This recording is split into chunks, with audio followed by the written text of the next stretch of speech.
चरित अति पावन, मधुर सरस अरु अति मन भावन।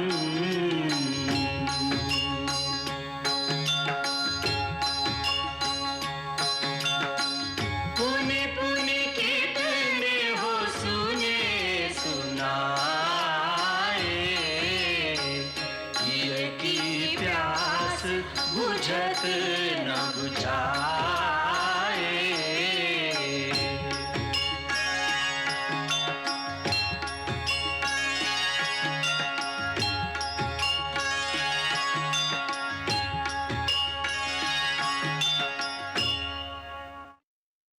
लो आ गए।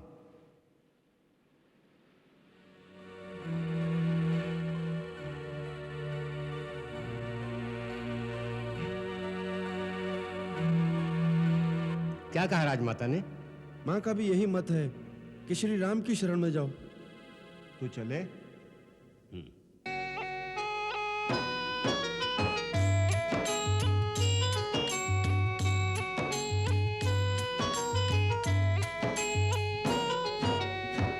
चले हर्षि रघुनायक पाहि, करत मनोरथ बहु मन माहि।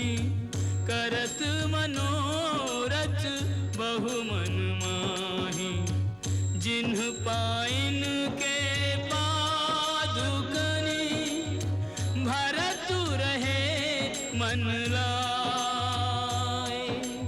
ते पद आजू बिलोकी हम, इन्ह नैननि अब जाए। इन्ह नैननि अब जाए। एहि विधि करत सप्रेम विचारा, आयऊ सपद सिंधु एहि पारा। कपिन विभीषण आवत देखा, जाना को रिपुदूत बिसेखा। जाना को रिपुदूत बिसेखा। वो देखो, शत्रु के कोई दूत आ रहे हैं। जाओ, जाकर महाराज सुग्रीव को इसकी सूचना दो।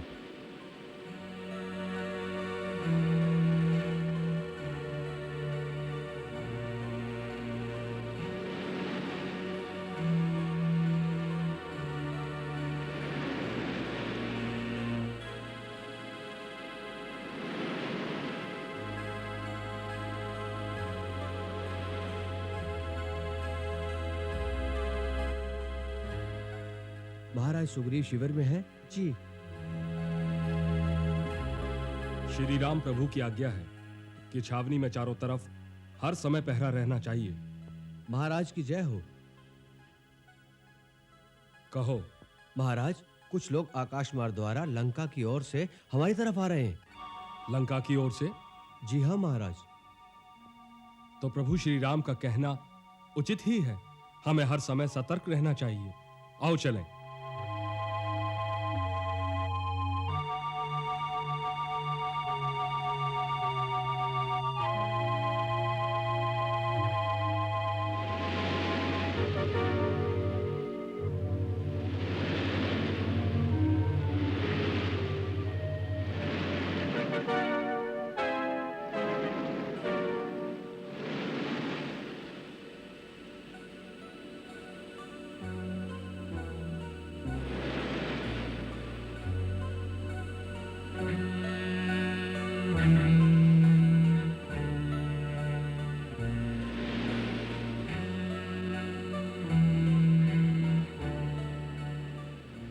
इस प्रकार रहस्यमय ढंग से आने वाले तुम लोग कौन हो?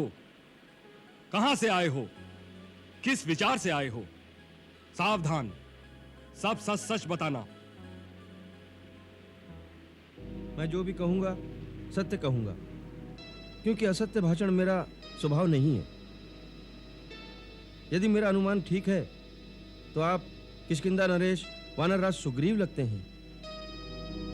तुम्हारा अनुमान ठीक है। अब अपना परिचय दो। हे कपिराज, मेरा प्रणाम स्वीकार करें। मैं लंकापति महाराज रावण का छोटा भाई हूं। मेरा नाम विभीषण है। जब से वो देवी सीता को पंचवटी से हर कर लाए हैं, हमारे बीच मतभेद बढ़ता ही गया है। मेरे बार बार ये कहने पर कि देवी सीता को सम्मान सहित लौटा दीजिए, उन्होंने मुझे बहुत सी कठोर बातें कहकर मेरा अपमान भी किया। इसी से मैं अपना घर बार छोड़कर श्री राम की शरण में आया हूं।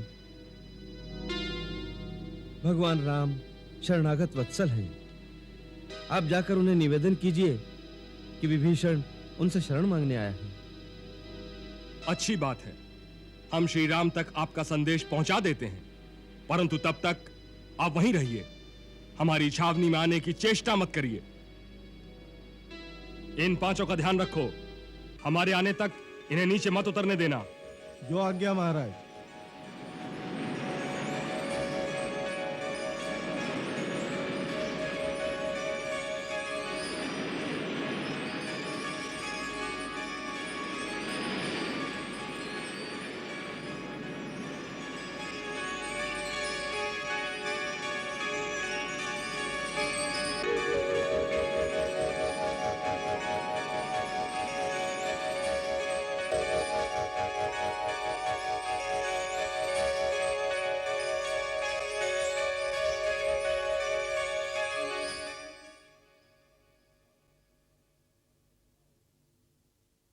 आओ मित्र, बैठ। रघुनाथ जी, अपने आप को लंका के राजा रावण का छोटा भाई बताने वाला एक असुर आया है। आपकी शरण में आना चाहता हूं, यह कहकर वह आपके पास आने की आज्ञा चाहता है, परंतु वह शत्रु का भाई है। इस बात को गंभीरता से सोचना चाहिए कि उसको अपने शिविर में आने की अनुमति दी जाए या नहीं।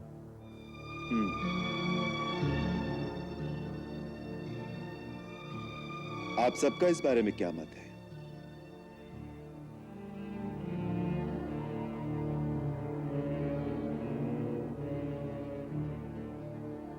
संभव है वो रावण का कोई गुप्तचर हो। भाई हो या गुप्तचर हो, है तो हमारा शत्रु ही। इन मायावी राक्षसों का क्या भरोसा। शरण की बात कहकर हमारे दल में घुसकर अंदर ही अंदर हमारा अनिष्ट करें, हमारा विश्वास जीतकर हम लोगों पर ही प्रहार करें। भगवान, हमें उसकी बातों में ना आकर उसे तुरंत बंदी बना लेना चाहिए। वानर राज, जिसके हृदय में कपट हो, वो इस प्रकार खुल्लम खुल्ला सामने नहीं आता। उससे उसका परिचय पूछना चाहिए। वो कौन है, क्या नाम है उसका? विभीषण नाम बताया है उसने अपना।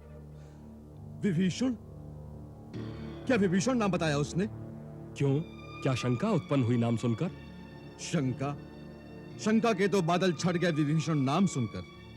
यदि वास्तव में वो विभीषण ही है तो।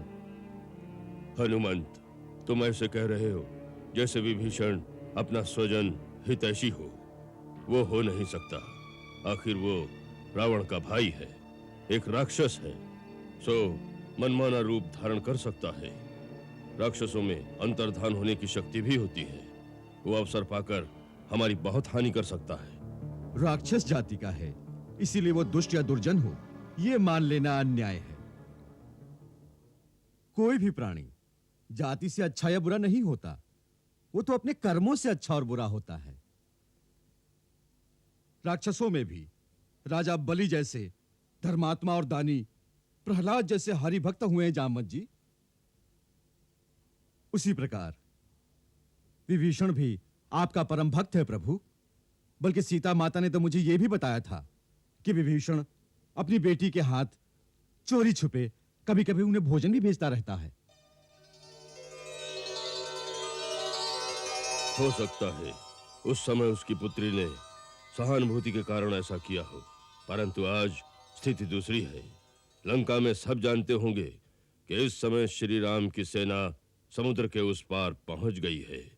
इस समय विभीषण का अपने भाई के बैरी के पास आने का न तो उचित समय है और न उचित स्थान। जो संकट में अपने सहोदर भाई को छोड़ दे, उस पर तनिक सोच समझकर विश्वास करना चाहिए भैया। लक्ष्मण, लक्ष्मण और भरत जैसे भाई इस संसार में तो क्या, तीनों लोगों में दुर्लभ है। अतः उनके मापदंड से सबको मापना उचित नहीं है। वानर राज, आप सबके विचार मैं एकाग्रचित्त होकर सुन रहा था। अब आप सब मेरे विचार भी सुने, उसके पश्चात अपना निर्णय दें।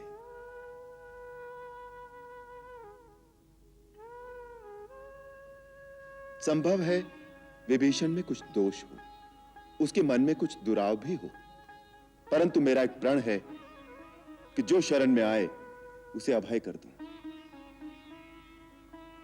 मित्रता की याचना करता हुआ कोई शरणार्थी बनकर आया है, उसे ठुकराना दोष है। दोषी को आश्रय देना, भले ही वो ठगने क्यों ना आया हो, सत्पुरुषों के लिए उचित है। ठगना पाप है, ठगे जाना नहीं। आपका निर्णय उत्तम है प्रभु, और धन्य है आपके आदर्श। हम लोग उसके स्वजन नहीं, फिर भी वो आपसे शरण मांगने आया है। मुझे इसमें कोई कपट दिखाई नहीं देता। मैं आप सबके विचारार्थ एक उदाहरण प्रस्तुत करता हूं, आप उसे ध्यान से सुने। पूर्व काल में महर्षि कण्व के पुत्र महान सत्यवादी महर्षि कंडू ने एक धर्म विषयक निर्णय दिया था। आर्तो वा यदि वा दृष्ट परेशान शरणम गता, अरे प्राणानाम परित्यज रक्षितव्यः कृतात्मना। यदि शत्रु भी शरण में आए और दया की याचना करे तो उसे भी निराश नहीं करना चाहिए। शत्रु दुखी हो या दुरात्मा, यदि वो विपक्षी की शरण में आ जाए तो निर्मल मन वाले श्रेष्ठ पुरुष को अपने प्राणों का मोह छोड़कर उसकी रक्षा करनी चाहिए। यदि वो ऐसा नहीं करता तो पाप का भागी होता है। शरणागत का त्याग स्वर्ग और सुयश की प्राप्ति को मिटा देता है। यदि शरण में आया हुआ प्राणी रक्षक के सामने नष्ट हो जाए तो वो उसके सारे पुण्य को ले जाता है। मैं आज महर्षि कंडू के उस यथार्थ और उत्तम वचन का पालन करूंगा। मैं तुम्हारा हूं, यदि ऐसा कहकर कोई मेरी शरण में आया है तो उसे ग्रहण न करना महान अधर्म होगा। हे कपिश्रेष्ठ, ये तो विभीषण है। यदि स्वयं रावण भी शरणागत बनकर आए तो भी मैं अपना पन निभाऊंगा, उसे शरण दूंगा।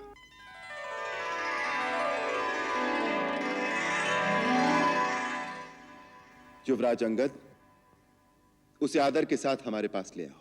जो आज्ञा प्रभु।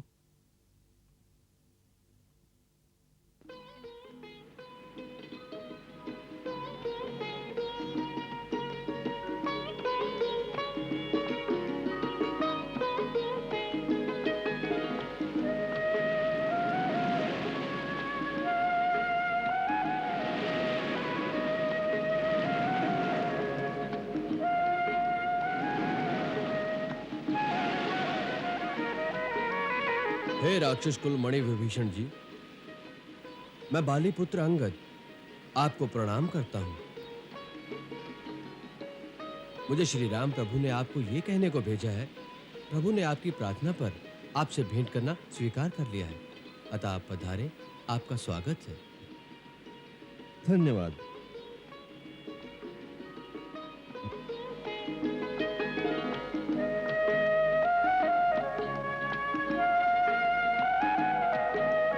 आइए।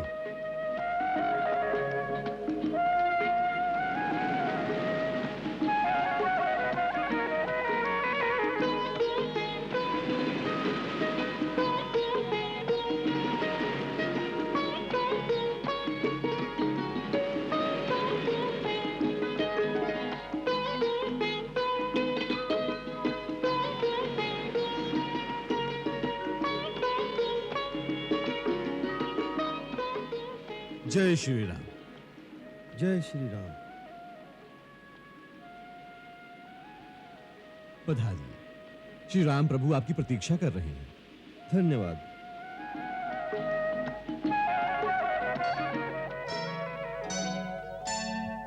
दूर ही देखे वह उभराता नैनानंद दान के दाता। बहुरी राम छवि धाम बिलो की रहे उठटुकी एक टक पल रोकी एक टक पल रोकी।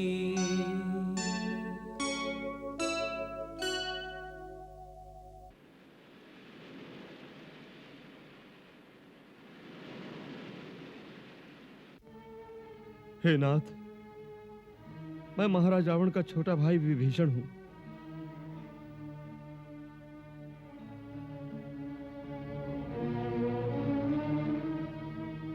हे देवताओं के रक्षक, मुझ में सारे अवगुण हैं। मेरा जन्म राक्षस कुल में हुआ है। मेरा शरीर तामसी वृत्ति का है, जिसके कारण स्वभाव से ही मुझे पापों से लगाव रहा है। ये सब होते हुए मैं आपके दर्शनों का भी पात्र नहीं हूं। फिर भी आपकी यशगाथा सुनकर आपसे मिलने आया हूं। प्रभु, आप शरणागत भयहारी हैं। जिसे आपकी शरण मिल जाए उसे जन्म और मृत्यु के भय से मुक्ति मिल जाती है। प्रभु, मुझे महाराज रावण ने अपमानित करके लंका से निकाल दिया है।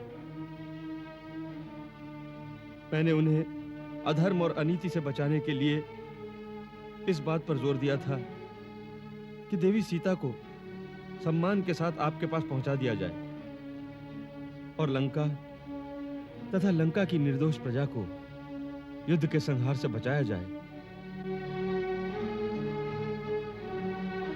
परंतु वो किसी प्रकार नहीं माने। मैंने अपना मुकुट तक उनके चरणों में रख दिया। उन्होंने उसे भी ठोकर मारकर दूर फेंक दिया।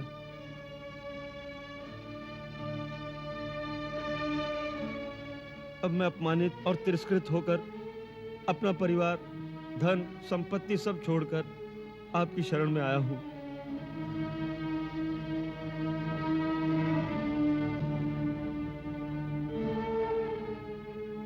प्रभु, आप शरणागत वत्सल हैं। मेरे अवगुण चित्त न धरो प्रभु। मेरी रक्षा करो प्रभु, मेरी रक्षा करो।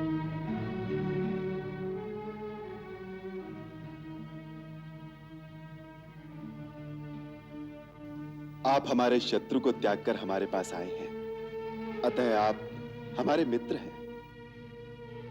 सो मित्र का स्थान ग्रहण कीजिए।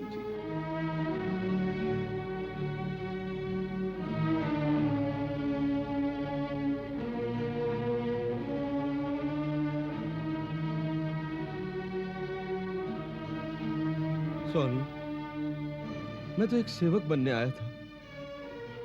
आपने मुझे मित्र का स्थान दे दिया। मैं इसका पात्र नहीं था।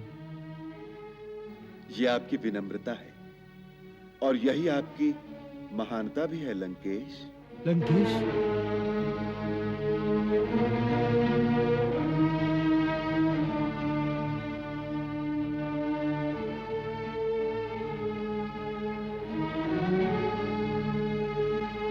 प्रभु, लंकेश तो इस समय महाराज रावण हैं। आपने एक शरणार्थी को यह संज्ञा कैसे दे दी? रावण तो केवल कुछ ही दिनों के लिए लंकेश रह गया है। उसके पाप कर्म उसकी सारी शक्तियों को क्षीण करके उसकी मृत्यु को बहुत समीप ले आए हैं। तत्पश्चात लंका का राज सिंहासन आपको ही संभालना पड़ेगा। युद्ध के पश्चात लंका की प्रजा को एक धर्मपरायण राजा के द्वारा सुख और शांति देने का उत्तरदायित्व जितना हमारा होगा उतना ही आपका भी होगा। आपकी प्रजा का हित आपसे अधिक और किसके मन में होगा? हे प्रभु, आप सचमुच त्रिकालदर्शी हैं। यही बात आज मेरी पूजनीय माता ने मुझसे कही थी, जो मेरे पूज्य पिताश्री महर्षि विश्रवा हिमालय जाते हुए उन्हें कह गए थे कि महाराज रावण के पश्चात मुझे प्रजा की सेवा का कार्य संभालना पड़ेगा।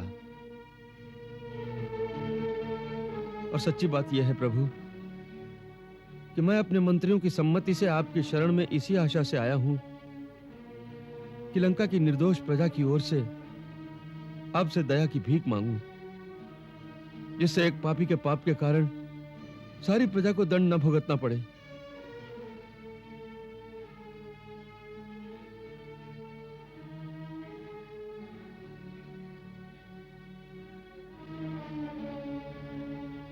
मित्र, हम तुम्हारी प्रजा वत्सलता की सराहना करते हैं। हम तुम्हें वचन देते हैं कि हमारी सेना का कोई भी सैनिक लंका के किसी निर्दोष नागरिक को क्षति नहीं पहुंचाएगा, बल्कि मेरी सेना तुम्हारी प्रजा की रक्षा करेगी। हम केवल उन्हीं का संहार करेंगे जो युद्ध की इच्छा से हमारे सन्मुख आएंगे।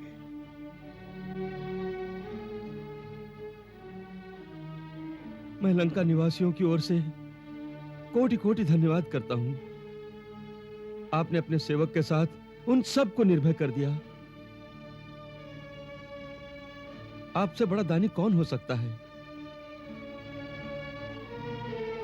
प्रभु, यही अनुकंपा बनाए रखिएगा।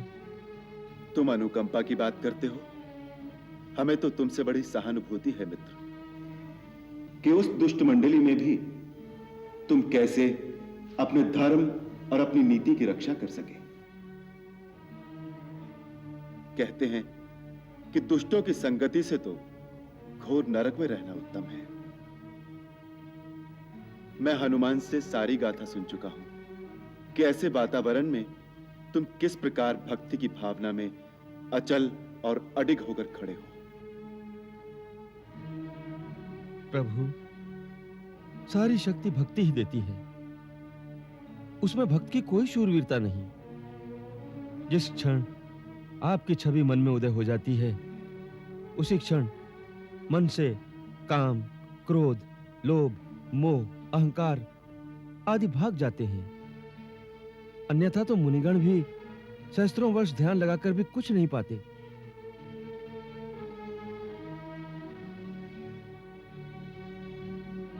यही परम सत्य है, जो संसार का माया मोह, भाई बंधु, मित्र, परिवार, छल कपट सब कुछ छोड़कर केवल एक प्रभु की ही शरण में जाता है।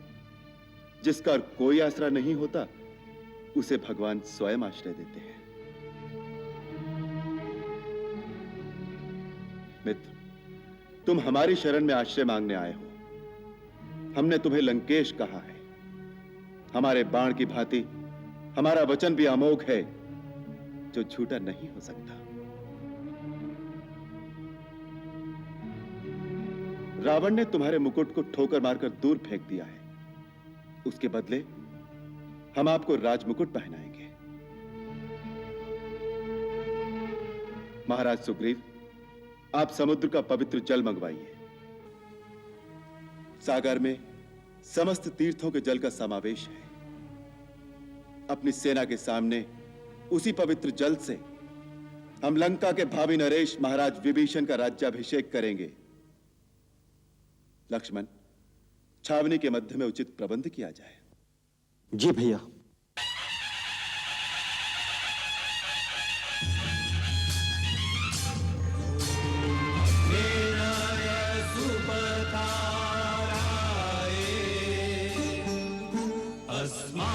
विश्वानि देव वयुनानि विद्वान् युद्धस्मज्जुहुराण मेनो भूयिष्ठान्ते नमः उक्तिं विधेम। ओम स्वस्ति न इन्द्रो वृधश्रवाः स्वस्ति न पूषा विश्ववेदाः स्वस्ति नस्तारक्षो अरिष्टनेमि स्वस्ति नो बृहस्पतिर्दधातु ॐ द्यौः शान्तिरन्तरिक्षगुं शान्तिः पृथिवी शान्तिरापः शान्तिरोषधयः शान्तिः वनस्पतयः शान्तिर्विश्वे देवाः शान्तिर्ब्रह्म शान्ति सर्वगं शान्ति शान्ति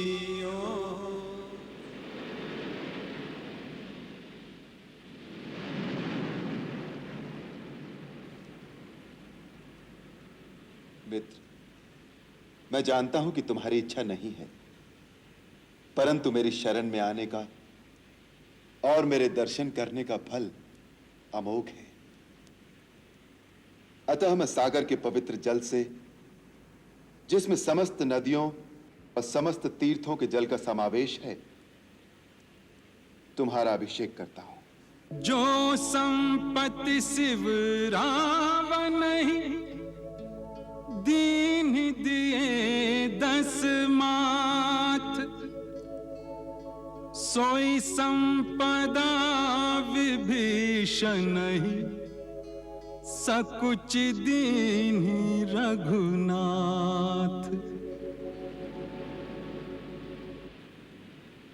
लंकापति महाराज विभीषण, लंका का राज्य आपके लिए कल्याणकारी हो।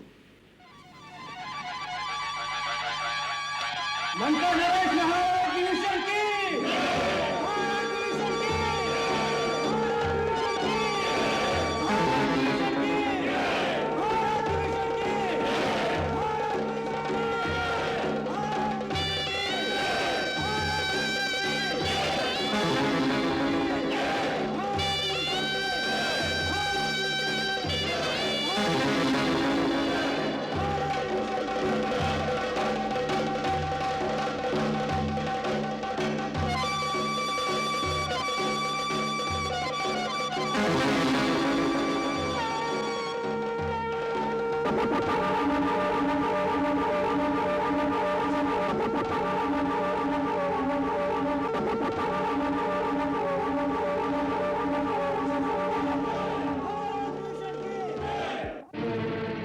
क्या कहा?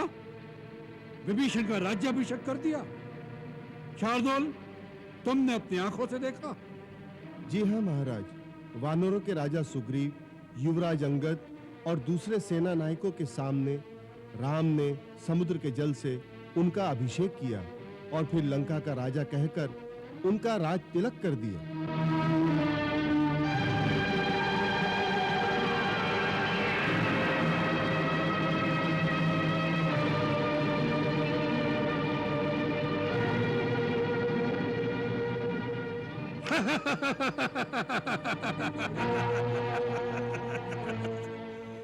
एक भिखारी ने दूसरे भिखारी से कहा, मैं तुम्हें संसार का सबसे बड़ा राज्य प्रदान करता हूं। और दूसरे भिखारी ने पहले से कहा, मैं तुम्हें तीनों लोकों का भगवान बना देता हूं। एक दर-दर भटकते हुए कंगाल ने दूसरे कंगाल को झूठा सपना दिखाकर निहाल कर दिया।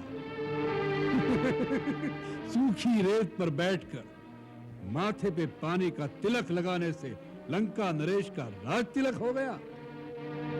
वाह राम वाह!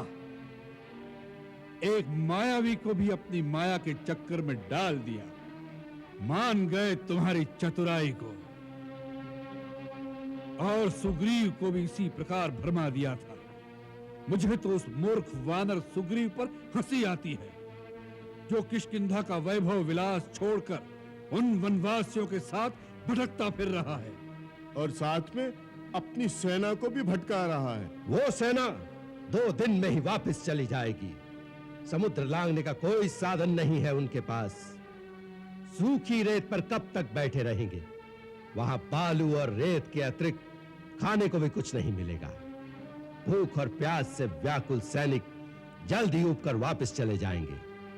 मुझे क्षमा करें महाराज, उन सैनिकों में निराशा के कोई चिन्ह दिखाई नहीं दे रहे थे। वे सब बड़े उत्साह में हैं और महाराज उनकी सेना भी इतनी विशाल है कि वो एक सागर की भांति दिखाई देती है। वत्स मेघनाद, शत्रु को कभी निर्बल नहीं समझना चाहिए। शत्रु छोटा हो तो भी उसका उपहास नहीं करना चाहिए। शत्रु से सदैव सतर्क रहना चाहिए। आप कहना क्या चाहते हैं नाना जी? मैं गुप्तचर शार्दुल का संकेत समझ रहा हूं। वो आपके भय से खुलकर बोल नहीं सकता, परंतु उसका अर्थ यही है कि श्री राम का लंका की ओर कूच कोई उपहास की बात नहीं है। बड़ी गंभीरता से उस पर विचार किया जाना चाहिए। जिस प्रकार राम ने आज विभीषण का राज तिलक किया है, उसी प्रकार एक दिन उसने सुग्रीव का भी राज तिलक किया था। वो वृथा नहीं गया।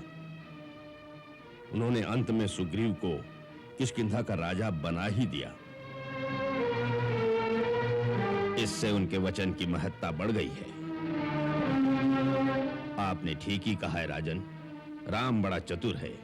उसने विभीषण का राज तिलक करके लंका में एक दरार डालने की युक्ति कर ली है। लंका में जो लोग आपसे सहमत ना होंगे, आज वो विभीषण के अनुयायी बनने की बात सोचेंगे। राम ने उनके मन में एक आशा उत्पन्न कर दी है कि जैसे सुग्रीव को राजा बनाया गया, उसी प्रकार एक दिन विभीषण को भी लंका का राजा बना देंगे। राम ने एक ही चाल से आपके शत्रुओं के मन में आशा और आपके अनुयायियों के मन में आशंका का बीज डाल दिया है। इस बात पर गंभीरता से विचार कीजिए महाराज।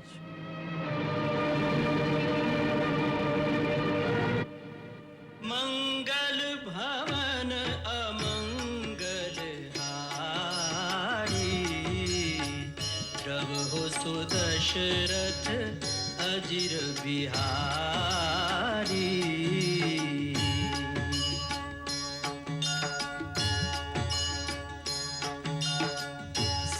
सीताराम चरित अति पावन, मधुर सरस अरु अति मन भावन।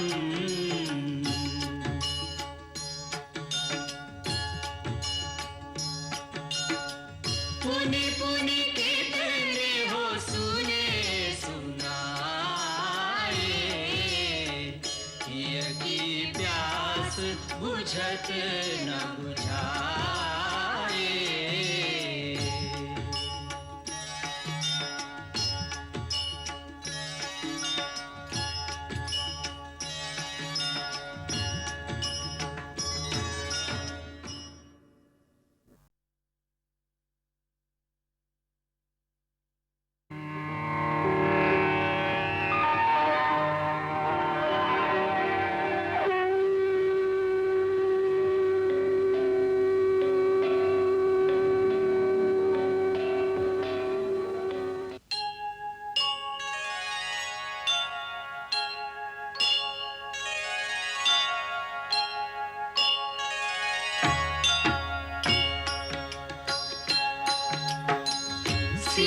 सीताराम चरित अति पावन, मधुर सरस अरु अति मन भावन।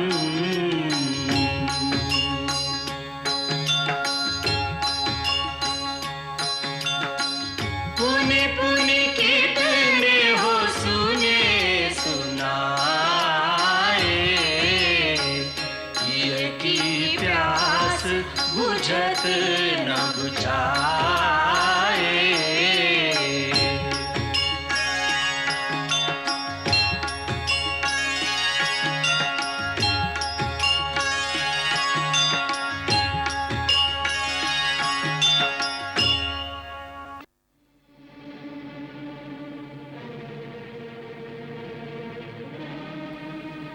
आप जो कह रहे हैं यदि वो सच है तो हमें इस समय क्या करना चाहिए?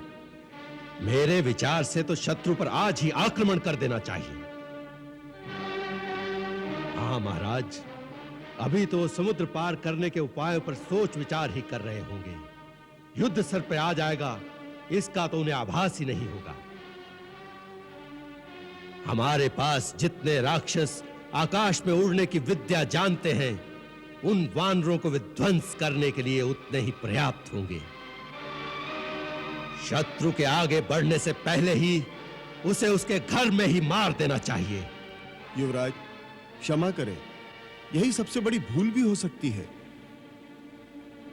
हमारी सेना का जो बल और शक्ति लंका में है, वो दूसरे की धरती पर जाकर कभी भी नहीं हो सकती। हम आपकी शक्ति पर संदेह नहीं करते, परंतु अपने घर में जो सुरक्षा होती है वो शत्रु के घर में नहीं होती। हाँ, यदि शत्रु सेना निर्बल हो, उसके राज्य में अधिकार जमाना हो तो अलग बात है, परंतु यहां ये दोनों बातें नहीं। हम सेनापति कंपन के विचार से सहमत हैं। हम लंका में बैठे हुए हर प्रकार से सुरक्षित हैं, और सबसे बड़ी सुरक्षा तो 100 योजन विस्तार का यह सागर ही है। हनुमान जैसा कोई एकाध वीर योद्धा उसे पार कर सकता है, परंतु सेना को लेकर विशाल सागर को पार करना राम के लिए असंभव है। इसलिए हमें कोई चिंता नहीं करनी चाहिए। महाराज, आज तक किसी सेना ने यह सागर पार नहीं किया। इसका अर्थ ये तो नहीं कि यह हो नहीं सकता। हनुमान ने यहां का सारा हाल तो बता ही दिया होगा कि कितना विशाल समुद्र है। फिर भी यदि राम अपनी सेना को लेकर समुद्र तट पर आ गया है तो वो कुछ सोचकर ही आया होगा। उसके मन में कुछ उपाय तो अवश्य होगा। इसलिए हमें अपने ही मन में संतुष्ट होकर बैठे रहना नहीं चाहिए। तो फिर आप ही बताइए हमें क्या करना चाहिए। सैनिक शक्ति का प्रयोग तो आप करना नहीं चाहते। हाँ इंद्रजीत, सैनिक शक्ति का प्रयोग यहां उचित नहीं। हमें कूटनीति से काम लेना चाहिए।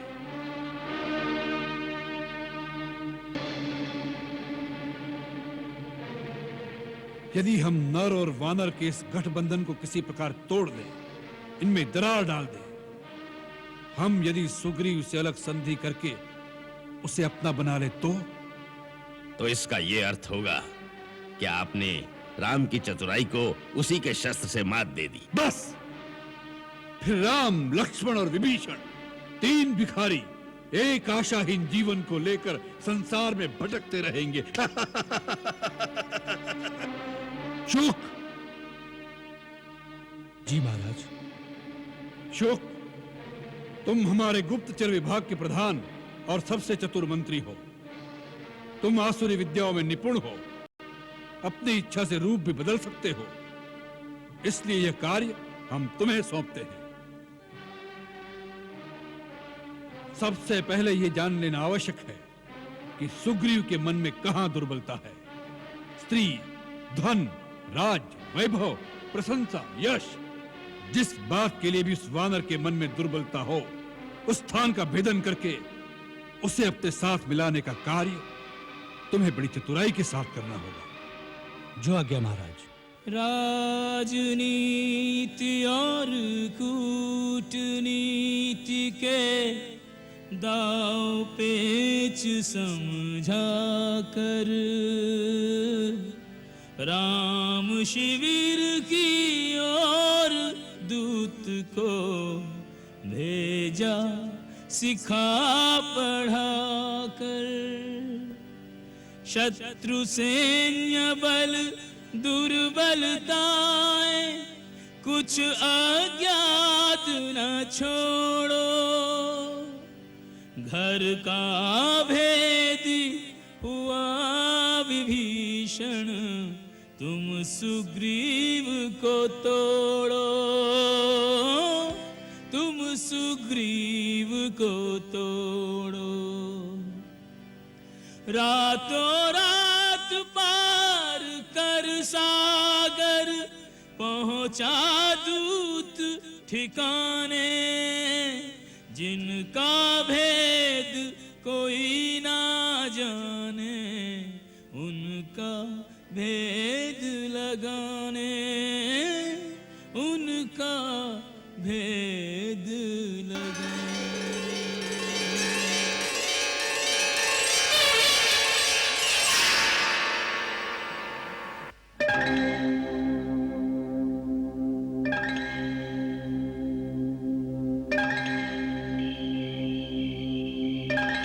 सुना है राक्षस जाति के सभी जन आकाश मार्ग से आ जा सकते हैं। हाँ, उनकी प्रकृति में ही ये शक्ति निहित है। हाँ, मैंने सुना है ये कोई गुप्त विद्या है। नहीं नहीं, वो मायावी लोग हैं। ऐसी ऐसी कई प्रकार की असुरी विद्याएं वो जानते हैं, जैसे हवा में उड़ना या स्वेच्छानुसार अपना रूप बदल लेना। फिर ऐसी छल कपट वाली सेना के साथ हम युद्ध कैसे करेंगे? कैसे करेंगे? अवश्य कर सकेंगे, क्योंकि हमारी ओर सत्य है। सुना नहीं श्री राम प्रभु ने क्या कहा? जो सत्य और धर्म पर स्थिर रहते हैं, ईश्वर उन्हीं की सहायता करते हैं। सत्य सबसे बड़ी शक्ति है और वो हमारे पास है, इसलिए हम युद्ध भी करेंगे और विजय भी हमारी होगी। परंतु विजयी तो तब होंगे जब समुद्र पार करेंगे।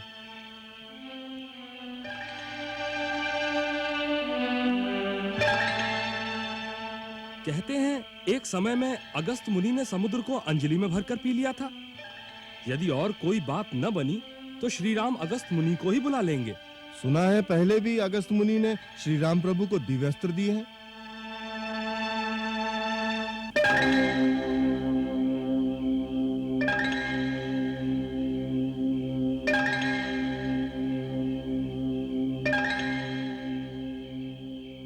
अकेले हनुमान जी तो अपनी देवी शक्ति के कारण इतना बड़ा समुद्र लांघ गए, परंतु और कोई वानरों में ऐसी चमत्कार शक्ति नहीं है। फिर ये समुद्र कैसे पार होगा? तुम श्री राम की शक्ति को नहीं जानते। वे चाहें तो सारी धरती को उलट पुलट कर दें और समुद्र उनके मार्ग में रुकावट नहीं बन सकता।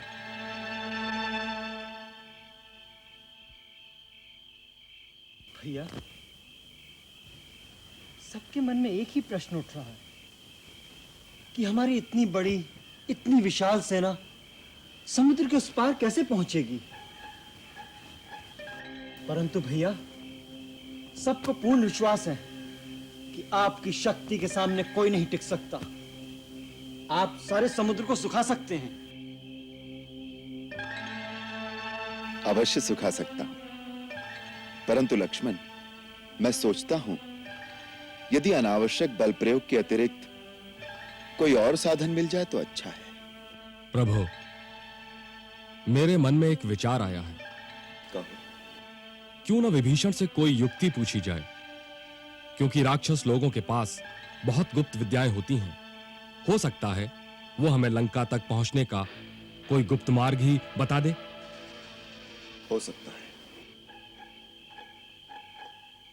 हम तुम्हारे विचार से सहमत हैं। कल हम उनसे इसी विषय पर बातचीत करेंगे।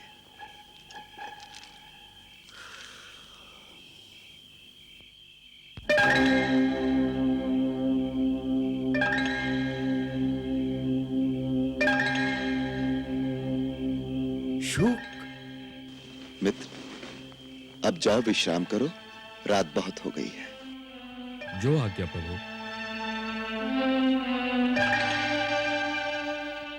लक्ष्मण, तुम भी विश्राम करो।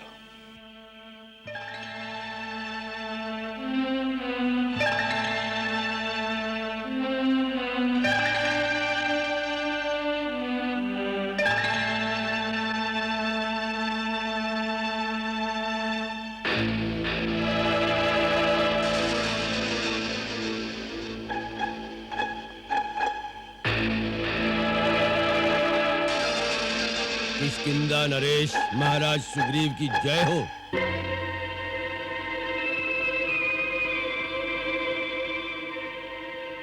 कौन हो तुम? मेरा नाम शुक है। मुझे लंकेश्वर महाराज रावण ने एक विशेष संदेश देकर भेजा है। अपने वास्तविक रूप में आओ।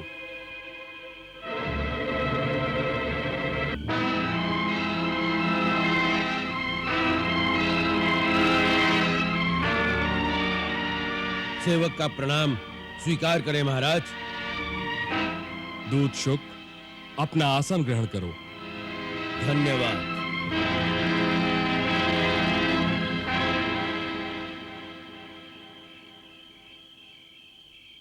कहो, क्या संदेश लाए हो?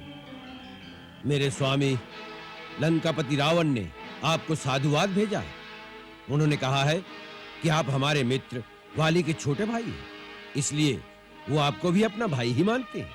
इस नाते आप जब चाहें लंका पधार सकते हैं, वहां आपका भव्य स्वागत होगा। लंका में सोना, चांदी, धन धान्य, हीरे माणिक आदि रत्नों की कोई कमी नहीं है। आप जितना चाहें हम आप पर न्यौछावर कर सकते हैं। लंकापुरी में अभिसार के लिए ऐसी सुंदर नृत्यांगनाएं हैं जिनके सामने देवलोक की अप्सराएं भी मंद पड़ जाएं। महाराज रावण ने यह भी कहा है कि स्वर्गीय महाराज बाली के साथ उनकी मित्रता की संधि थी। दोनों एक दूसरे की सहायता के लिए वचनबद्ध थे। उसी संधि के फल स्वरूप राक्षसों की एक अग्रिम छावनी गोदावरी तट पर स्थित थी, जहां पर खर और दूषण हमारी ही नहीं बल्कि आपकी सीमाओं की भी रक्षा करते थे, ताकि उत्तर की ओर से आने वाले शत्रु आगे बढ़ने का साहस न कर सकें। परंतु सुना है कि आप वो सब बातें भूलकर अयोध्या के 2 राजकुमारों के बहकावे में आकर अपनी सेना लेकर लंका पर आक्रमण करने की बात सोच रहे हैं। महाराज रावण जानना चाहते हैं कि आप किस लोभ में आकर इतनी बड़ी भूल करने जा रहे हैं। हमारा आपका कोई वैर नहीं, कोई द्वेष नहीं, कोई विरोध नहीं। हमने आपका कुछ नहीं बिगाड़ा, तो फिर अकारण हमसे ये वैर क्यों? अपने देश से निकाले हुए दर दर भटकते उस वनवासी की सुंदर स्त्री का हमने हरण इसलिए किया है ताकि वो वनवास के दुखों से छूट जाए और लंका की महारानी बनकर कुछ सुख भोग सके।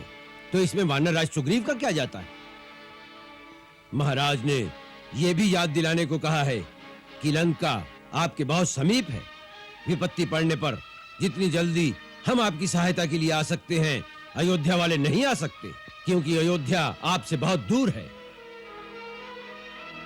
इन सब बातों को सोचते हुए महाराज रावण ने आपसे अपेक्षा की है कि आप इन लोगों का साथ छोड़कर अपनी सेना को साथ लेकर आज ही किष्किंधा वापस चले जाएं, ताकि वानर राक्षस मित्रता बनी रहे। अन्यथा अच्छा नहीं होगा। अन्यथा क्या अच्छा नहीं होगा?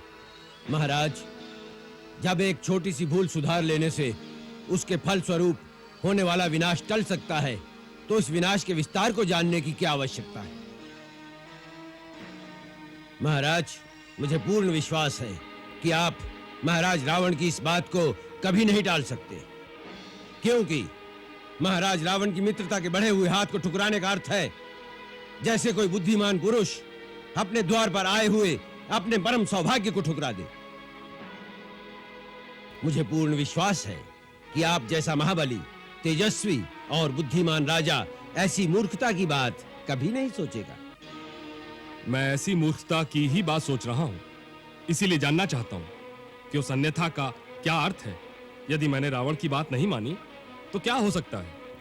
आपकी सारी वानर सेना का विनाश, किष्किंधा राज्य की सारी शक्ति का ह्रास, जिसके पश्चात किष्किंधा का राजा भी राम और विभीषण की तरह दर दर भटकता भिखारी दिखाई देगा।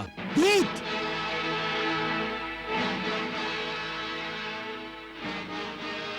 क्षमा करें महाराज, आप ही ने विस्तार जानना चाहा था। हे सूर्यपुत्र महाराज सुग्रीव, आप अपने और अपने महान कुल के हित का उपाय सोचिए। अपने ऐश्वर्य और समृद्धि को बचाने का उपाय सोचिए। अपने साम्राज्य की उन्नति का उपाय सोचिए। इसका एक ही उपाय है कि आप महाराज रावण की मित्रता का आदर करें, जिसका अर्थ है संसार के समस्त सुखों का स्वामी हो जाना। आप उन सुखों को भोगते भोगते थक जाएंगे, किंतु वो सुख कभी समाप्त नहीं होंगे। नहीं शुक, प्राणी भी नाशवान है तो भोग भी नाशवान है। कोई भौतिक सुख ऐसा नहीं है जो निरंतर हो, जिसका नाश ना हो। इसीलिए सुखों के मोह से, अपने कर्तव्य से जो विमुख हो जाए, उससे बड़ा मूर्ख कौन होगा? और तुम्हारा लंकापति मुझे यही प्रलोभन दे रहा है कि जिसने मुझ पर उपकार किया हो उससे मैं द्रोह करूं? जो मेरा मित्र है मैं उसकी पीठ पर कटार भोंक दूं? और जो बात सत्य और धर्म से युक्त है कि रावण ने एक निर्दोष पर स्त्री का हरण करके एक ऐसा पाप किया है जिसके लिए उसे मृत्युदंड दिया जाना आवश्यक है, उस रावण की शक्ति के भय से अथवा समस्त सांसारिक प्रलोभन के कारण मैं एक महापापी का समर्थन करूं और रावण का साथ दूं? ऐसा करूं तो मेरी आत्मा क्या मुझे कभी क्षमा करेगी? मेरे स्वर्गीय बड़े भाई महापराक्रमी वीर महाराजा बाली ने मरते समय मुझे यही कहा था कि जो वचन श्री राम को दिया है उसे पूरा करना। आज यदि मैं तुम्हारा परामर्श मान लूं तो मेरे परम वीर भैया और परम प्रकाशवान लोकों में विचरने वाले मेरे पिता भगवान सूर्य मुझे एक ही बात कहेंगे, धिक्कार है सुग्रीव, धिक्कार है तुझ पर।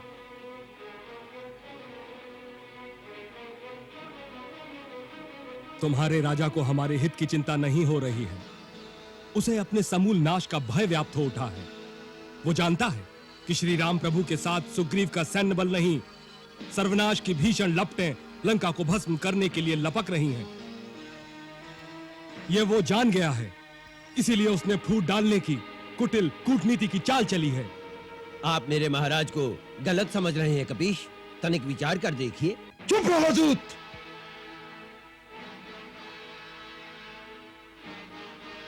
दूत का काम संदेश देना है, परामर्श देना नहीं। दूत बनकर ना आते तो तुम्हारी गर्दन उड़ा दी जाती। तुम्हारे राजा ने हमारी कर्तव्य परायणता और हमारी भावनाओं का अपमान किया है। लंकेश ने इस भावना से नहीं कहा महाराज। चुप रहो। जिस प्रकार अपने नरेश का संदेश लेकर आए हो उसी प्रकार संदेश का प्रत्युत्तर जाकर उन्हें सुना दो। जो आज्ञा महाराज। अपने कुटिल कपटी कूटनीतिज्ञ राजा को कह देना, किष्किंधा का वानर अपना हित अनहित भली भांति जानता है। सावधान कर देना उस दुराचारी को, उससे मित्रता नहीं शत्रुता करके उसके दुष्कर्म का दंड देने के लिए किष्किंधा का एक एक वानर सैनिक उतावला हो रहा है। हमारी और उसकी मित्रता की कोई संधि नहीं है।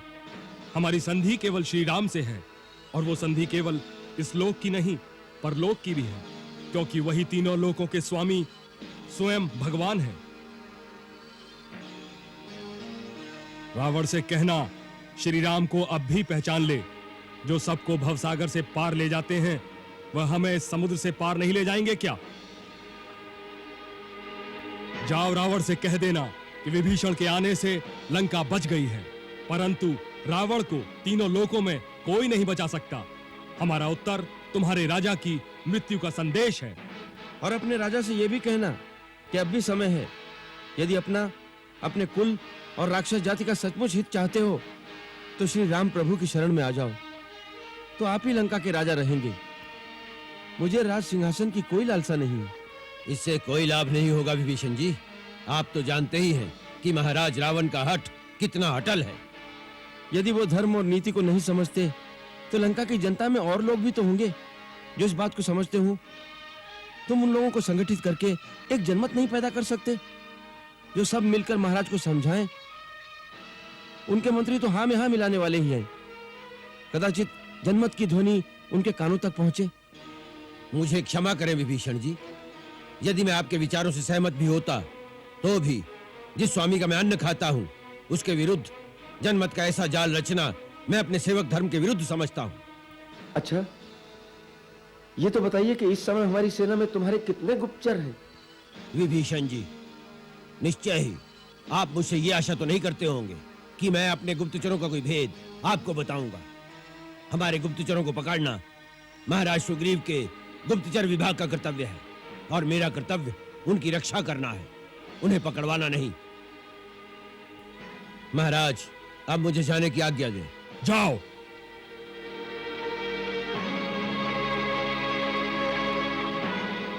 महाराज सुग्रीव, मैं आज से आपका भक्त हो गया हूं। जी हां, मैंने आपकी सारी बातें सुनी हैं। अब मुझे पता चला कि भगवान राम आपको अपना प्रिय मित्र क्यों मानते हैं। आप सचमुच उसके योग्य हैं। मेरा प्रणाम स्वीकार करें।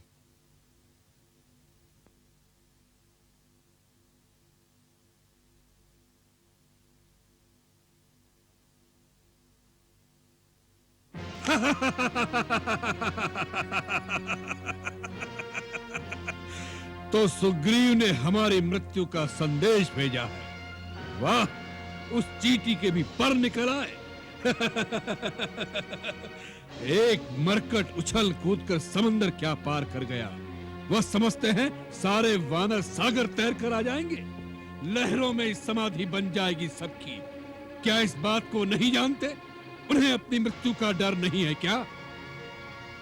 क्षमा करें महाराज, मैंने उनके सारे शिविर में ऐसा एक भी सैनिक नहीं देखा जिसके मन में किसी प्रकार का कोई भय हो। उन्हें अपने सेना नायक राम के प्रति एक अनकही आस्था है। उन्हें पूर्ण विश्वास है कि राम अपनी शक्ति से उन्हें समुद्र के पार अवश्य ले जाएगा। महाराज सुग्रीव ने तो यहाँ तक कहा, जो सबको भवसागर से पार ले जाते हैं वो क्या हमें इस सागर से पार नहीं ले जाएंगे? महाराज, पंछी के रूप में उड़कर, लुक छिपकर मैंने उनके पड़ाव में सबको देखा। इस समय सबके मन में सागर की लहरों की भांति उत्साह उमड़ रहा है। सब ठंडा हो जाएगा, सिंधु पार ही छटपटाकर लौट जाएंगे सारे के सारे। और उस कुलघाती विभीषण का क्या हाल है? वानर सेना में छिपे हुए हमारे गुप्तचरों ने मुझे बताया कि वहां विभीषण का बड़ा आदर और सम्मान है। सुना है राम उन्हें अपने बराबर का आसन देता है, उनसे मंत्रणा भी करता है। हमारा भेद पाने के लिए तो सर आंखों पर बिठाएंगे ही। शत्रु के बैरी को मित्र बनाकर काम निकाल लेना ही तो चतुराई है ना। परंतु जो अपने भाई, बंधु, सगे संबंधियों का नहीं बन सका, वो उनका क्या बनेगा? और क्या उछल कूद हो रही है उस वानर दल में? इस समय तो जी जान से सभी इसी चेष्टा में जुटे हुए हैं कि किसी प्रकार समुद्र लांघकर लंका में पहुंचा जाए। और इसका कोई साधन नहीं है उनके पास। बस यही उनके संकल्प की पराजय का मुख्य कारण होगा। बेचारे। एक प्रकार से अच्छा भी है, युद्ध में मरने से बच जाएंगे और जल्दी ही निराश होकर वापस चले जाएंगे।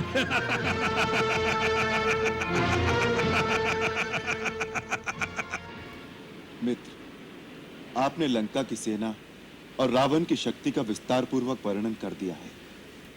लंका के चारों द्वारों पर जैसा सुरक्षा का प्रबंध आपने बताया है, वैसा ही हनुमान ने भी बताया था।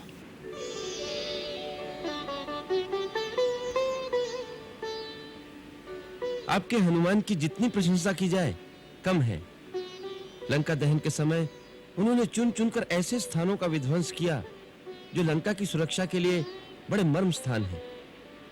लंका पहुंचने पर मैं स्वयं ही आपको रावण की सारी दुर्गबंदी के गुप्त स्थान बताऊंगा जहां से उसका भेदन हो सकता है। परंतु सबसे पहला प्रश्न तो ये है कि हमारे और लंका के बीच ये जो अक्षोभ्य समुद्र है, इस विशाल जल राशि को सेना के सहित कैसे पार किया जाए? आप लोगों के पास तो आकाश मार्ग से आने जाने की विद्या है, परंतु हमारी सेना इस समुद्र को कैसे पार करेगी? क्या आप उन्हें कोई ऐसी विद्या सिखा सकते हैं या कोई और गूढ़ उपाय बता सकते हैं जिससे हम सारी सेना सहित उस पार चले जाएं? प्रभु, ये सब आसुरी विद्याएं हैं जो राक्षस जाति के लिए तो सहज हैं, परंतु मानवों और वानरों के लिए ये साधना सहल नहीं है, क्योंकि ये शक्ति सात्विक नहीं है। इसका अर्थ तो ये हुआ कि हमारी सेना उस पर जा ही नहीं सकती। भैया, मेरा मत तो यह है, यहाँ बहुत घने वन है। सेना द्वारा लकड़ियां कटवाकर सहसों नावें बनाई जा सकती हैं। उसमें बैठकर हमारी सेना उस पार पहुंच जाएगी। लक्ष्मण भैया, सुरक्षा की दृष्टि से उस पर विचार कीजिए। नावें लंका के समीप पहुंचते ही राक्षस लोग अपने उपल यंत्रों से उन पर बड़े बड़े पत्थर फेंककर उन्हें डुबो देंगे। आपकी सेना को तट पर उतरने ही नहीं देंगे। तो फिर आप तो हर बात का खंडन कर रहे हैं, कोई उपाय भी तो बताइए।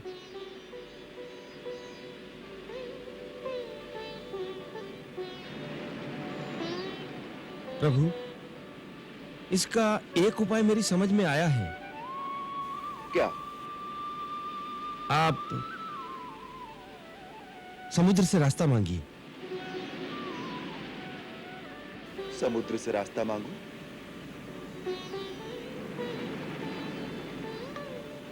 मांगने पर क्या समुद्र हमें रास्ता दे देगा? भैया, महाराज विभीषण ठीक कह रहे हैं, हमें समुद्र से ही रास्ता लेना चाहिए, परंतु मैं मांगने का समर्थन नहीं करता। भैया, मांगने से कौन कुछ दे देता है, और फिर छत्री के लिए मांगना शोभा भी नहीं देता। अपना धनुष बाण उठाइए, पहले तो आपके धनुष की एक ही टंकार से उसके कान खड़े हो जाएंगे, अन्यथा धनुष पर अग्नि बाण का संधान कीजिए तो वह स्वयं हाथ जोड़कर आपके सामने आ जाएगा।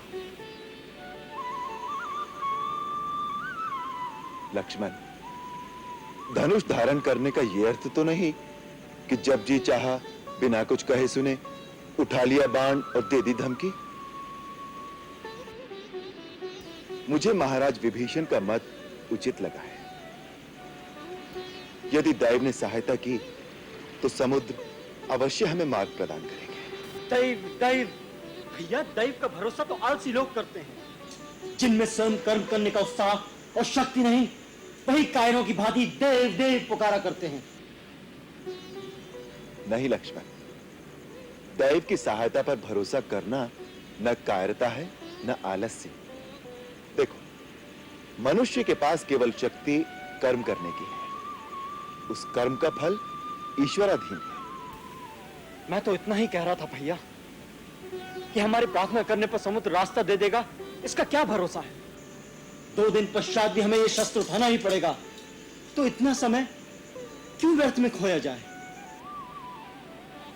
इस युक्ति से बड़े अनाचार हो सकते हैं लक्ष्मण। दूसरे को अवसर दिए बिना ही उसके विरुद्ध शस्त्र उठाना अहंकार जनित अत्याचार का सूचक है। सच्चे शक्तिशाली को अपनी विनम्रता कभी नहीं खोनी चाहिए। और पहले महाराज विभीषण से ये तो पूछ लो कि उन्होंने किस भरोसे पर समुद्र से प्रार्थना करने का परामर्श दिया था। प्रभु, समुद्र आपके कुल में बड़े हैं, एक प्रकार से आपके पूर्वज और कुलगुरु भी हैं। आप जिनके वंशज हैं, उन महाराज सगर ने ही इस विशाल महासागर को खुदवाया था। अतः उनके समुद्र पर बहुत उपकार हैं। उन्हीं की कृपा से सिंधु ने पृथ्वी पर इतना विस्तृत स्थान पाया है। इसलिए मुझे पूर्ण विश्वास है कि समुद्र अवश्य आपकी सहायता करेंगे और आपकी सेना को उस पार जाने का उपाय बताएंगे। मित्र, हमें आपकी ये बात अत्यंत प्रिय लगी। लक्ष्मण, मेरे लिए यही कुशा का एक आसन बिछा दो। मैं यहीं बैठकर समुद्र की आराधना करूंगा जब तक वो प्रसन्न होकर हमारी प्रार्थना स्वीकार नहीं कर रहे। क्या क्या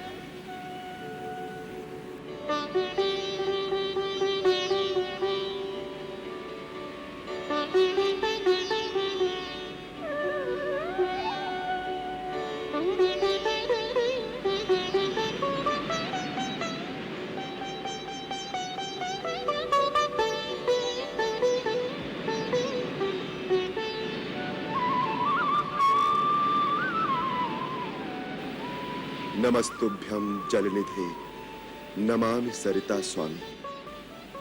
हे महासागर, मैं महाराज सगर का वंशज दशरथ पुत्र राम अपने भाई लक्ष्मण सहित आपकी शरण में आया हूं। हे रत्नाकर, मेरे पूर्वज सगर द्वारा आपकी उत्पत्ति हुई है।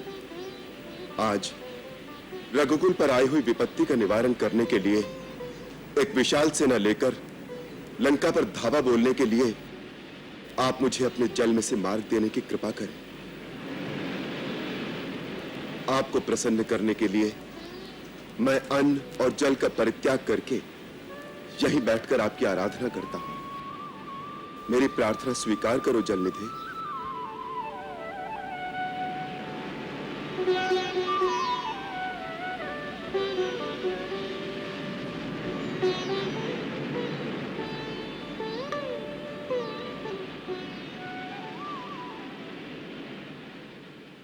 मंगल भवन अमंगल हारी, प्रभु सुदशरथ अजिर बिहारी।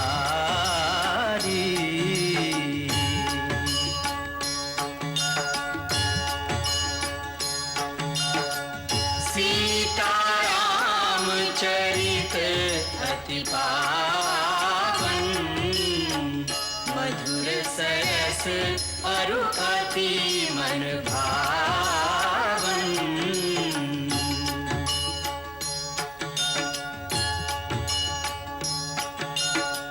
पुनि पुनि कितने हो सुने सुनाए, ये की प्यास बुझत न बुझाए।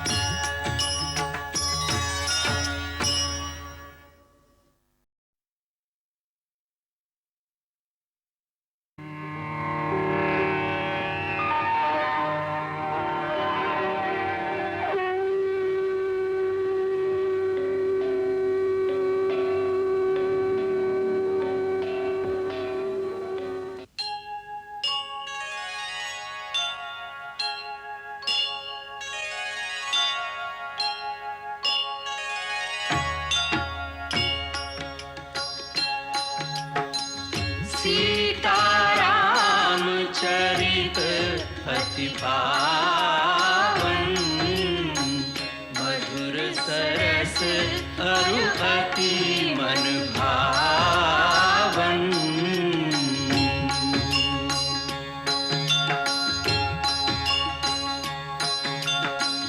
पुनि पुनि कितने हो सुने सुनाए, ये की प्यास बुझत न बुझाए।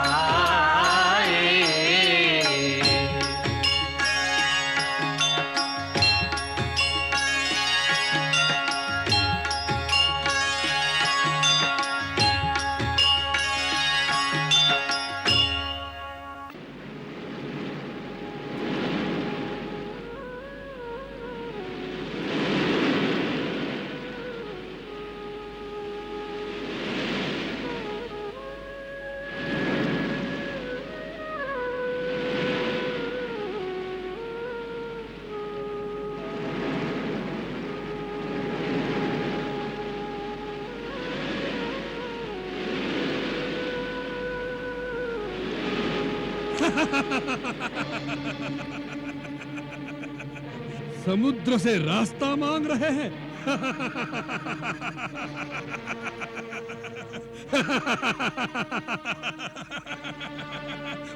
वाह, भिखारियों की भांति रहते रहते हर किसी से भीख मांगने की आदत पड़ गई है। मूर्ख ये समझता होगा कि समुद्र के सामने बैठकर रोएगा, अपनी व्यथा सुनाएगा कि मेरी पत्नी का हरण हो गया है, तो समुद्र दया से द्रवित होकर अपनी लहरों में उसको सूखा रास्ता बना देगा। जिनके साथी विभीषण काका जैसे कायर हो, वो ऐसी ही मूर्खताएं करेंगे। अन्न जल लिए बिना 2-4 दिन बीत जाने दीजिए, फिर वही वानर सेना उनके मृत शरीर की शोभा यात्रा निकालेगी।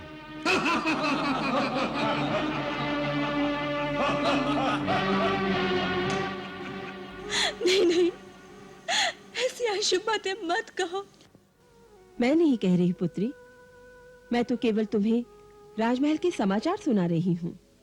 वहां जो बातें हो रही हैं, मेरी एक सखी आकर बता जाती है। उसे तुमसे बड़ी सहानुभूति है, परंतु महाराज के डर के कारण वो तुमसे मिल नहीं पाती। परंतु माँ, यदि ये बातें राजमहल में हो रही थी तो सच्ची होगी। तो क्या मेरे स्वामी निराश होकर समुद्र तट पर बैठे हैं? इस प्रकार समुद्र उनकी बातें क्यों सुनेगा? कहीं रावण की भांति संसार के और लोग भी उनका उपहास न करें माँ। नहीं नहीं पुत्री, ऐसी निराशा भरी बातें क्यों सोचती हो? विभीषण की पत्नी शर्मा भी कहती हैं कि श्री राम स्वयं भगवान का अवतार है। वो सर्वशक्तिमान है। वो चाहे तो इच्छा मात्र से सब कुछ कर सकते हैं। वो नर के रूप में आज जो कुछ कर रहे हैं, वो सारी कार्य संसार में आदर्श स्थापित करने के लिए कर रहे हैं। तुम उनकी शक्तियों पर भरोसा रखो पुत्री।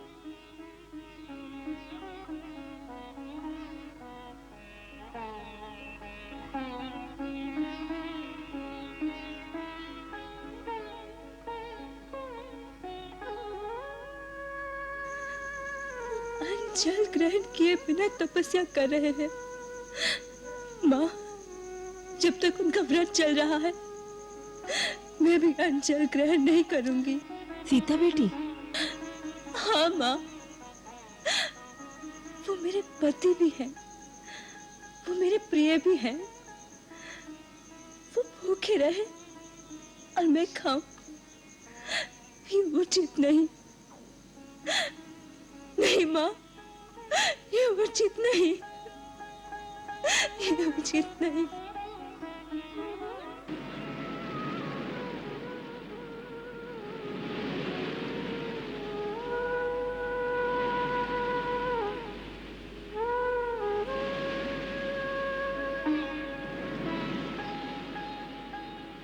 आसन डार के पालती मार के बैठ गए प्रभु साधक जैसे। होय के याचक मांगो न जब तक, कोई कहूँ कछु देत न ऐसे। सागर सीमा पार न आवत, मर्यादा लांघन के भय से। श्री रघुवीर बड़े गंभीर, विचारक नीर तिरे अब कैसे।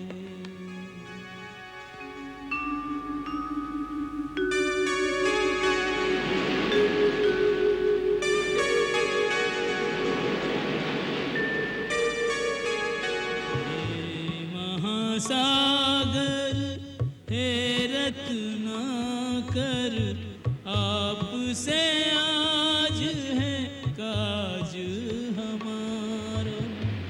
अमृत हेतु न रत्नों के कारण, आपके सन्मुख हाथ पसारो। पंख नहीं कोई पंथ नहीं, अब सैन्य सहित हमें पार उतारो। ओहु सहाय सुझाओ उपाय, रहे गौरिणी रघुवंश तिहारो।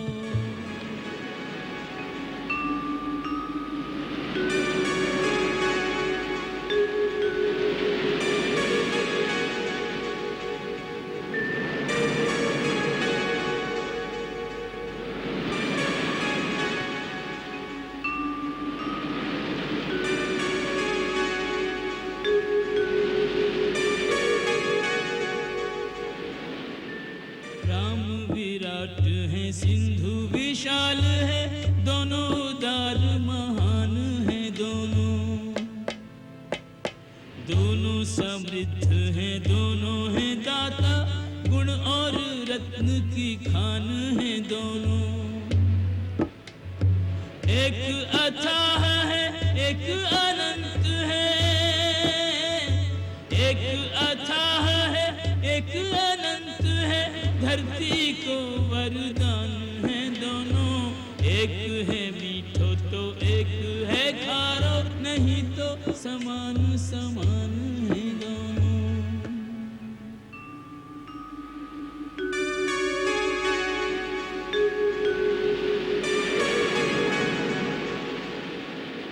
अतल सिंधु के जल में बह गए जितने किए उपाय,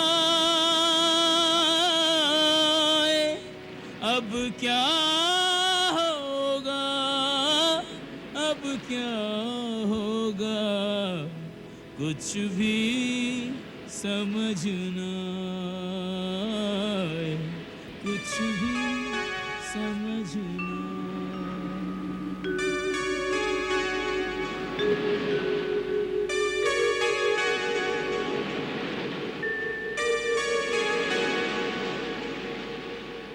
प्रभु को पूर्वाभिमुख होकर महासागर की उपासना में तल्लीन हुए 2 दिन व्यतीत हो गए।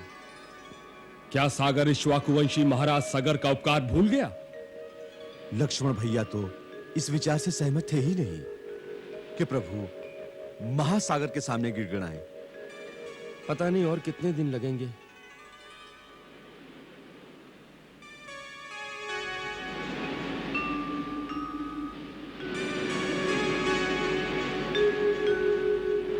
पल पल आशा टूटती, छूटो जाए धीर, घोर निराशा सिंधु ज्यों डूब रहे रघुवीर।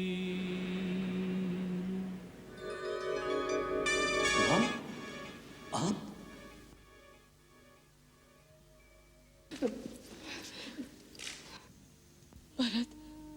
भरत मेरे राम किसी संकट में है। वो किसी विपत्ति के गहरे समुद्र में डूबता चला जा रहा है। ये आप क्या कह रही हैं माता? ये असंभव है। नहीं, मैंने इस रात को एक स्वप्न में राम को एक अथाह सागर के मध्य में अकेले बैठे देखा है। साथ में सीता नहीं दिखाई दी। वो अकेला है, भूखा है, प्यासा है, और धीरे धीरे समुद्र की लहरें उसे डुबोती चली जा रही है। भरत अपने भाई का पता लगा ले, वो अवश्य किसी संकट में है।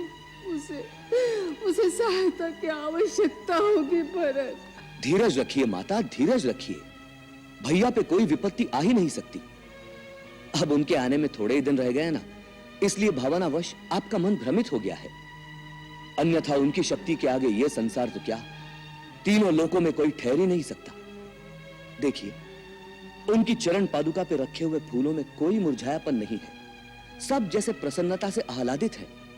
शास्त्र के अनुसार यह शुभ शकुन का सूचक है। नहीं, शास्त्र लिखे शकुन और शुकुन का ज्ञान झूठ हो सकता है, परंतु माँ के हृदय की सूचना कभी झूठ नहीं हो सकती। मैंने स्पष्ट देखा है, मेरा राम किसी समुद्र के बीच में फंस गया है। भरत बेटे, यहाँ से समुद्र कितने दूर है? मुझे वहां ले चल, मुझे वहां ले चल। माता, समुद्र मैंने देखा नहीं, सुना है बहुत दूर है। बहुत दूर है, बहुत दूर, यहाँ से बहुत दूर। पुत्र किसी संकट में है और माँ अयोध्या की राजमहल की सुख भोग रही है। पुत्र यदि मेरे पंख होते तो उड़कर मैं तेरे पास चली आती, परंतु क्या करूं? तू जहाँ भी है, जिस अवस्था में है, मेरा आशीर्वाद है। भगवान पुंडरीकाक्ष तेरी सहायता करे। तेरी विजय हो, तेरी विजय हो।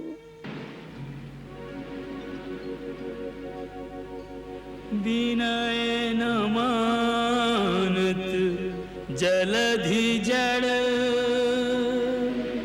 गए 3 दिन बीती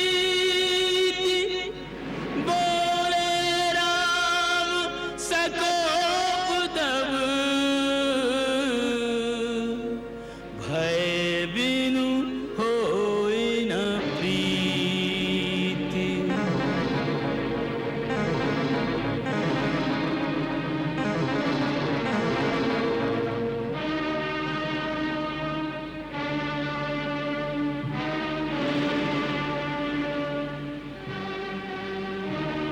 हे महासागर, भूतकाल साक्षी है।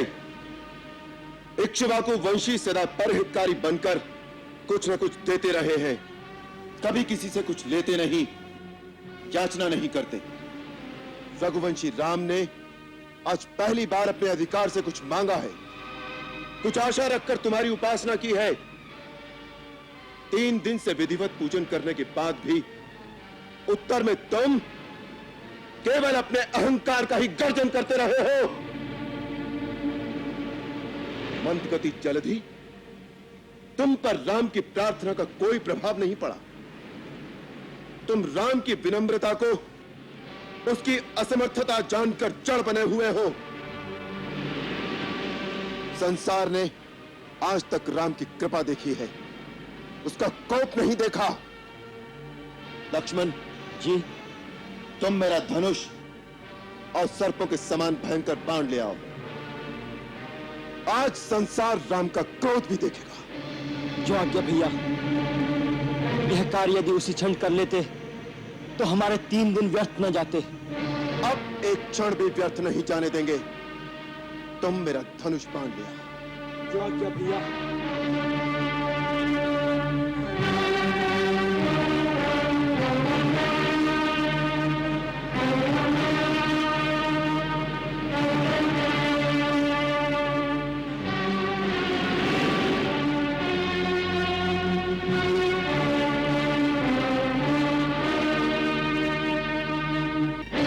जैसे मूर्ख के सामने विनय दिखाना और कुटिल के संग प्रीति करना व्यर्थ होता है, जिस प्रकार मोह ममता में फंसे हुए को ज्ञान का उपदेश देना और ऊसर धरती में बीज बोना विफल होता है, उसी प्रकार तुम जैसे अहंकारी के सामने राम की विनय और पूजा का कोई मोल नहीं पड़ा। समस्त देवी देवता और यहाँ के चराचर जीव इस बात के साक्षी रहे कि मेरे पास समस्त समुद्रों को सुखा देने की शक्ति होते हुए भी मैंने वरुण देवता का मान रखने के लिए पूर्ण विनय और सच्चे हृदय से समुद्र की पूजा की है और सेना सहित पार जाने में इनसे सहायता मांगी है, परंतु इस शठ ने मेरा उपहास ही किया है। शास्त्र कहता है, जैसे केला काटने पर ही फल देता है, उसी प्रकार नीच दंड देने पर ही झुकता है। अतः अब मैं ब्रह्मास्त्र का संधान करके इस समुद्र को पाताल तक सोख दूंगा। अब जल के स्थान पर यह केवल रेत और बालू ही रह जाएगी, जिसके ऊपर से मेरी सारी सेना आगे बढ़ेगी। जय ब्रह्मदेव।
त्राहिमाम त्राहिमाम त्राहिमाम त्राहिमाम त्राहिमाम।